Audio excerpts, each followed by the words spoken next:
control the dream, or does the dream control you?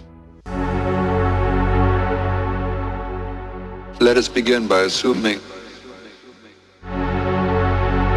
that everything is a dream, which, by and large, it is. When we're awake, we have one kind of dream. When we're asleep, we have another. The difference is that we control our daydreams, and the dream that comes at night controls us.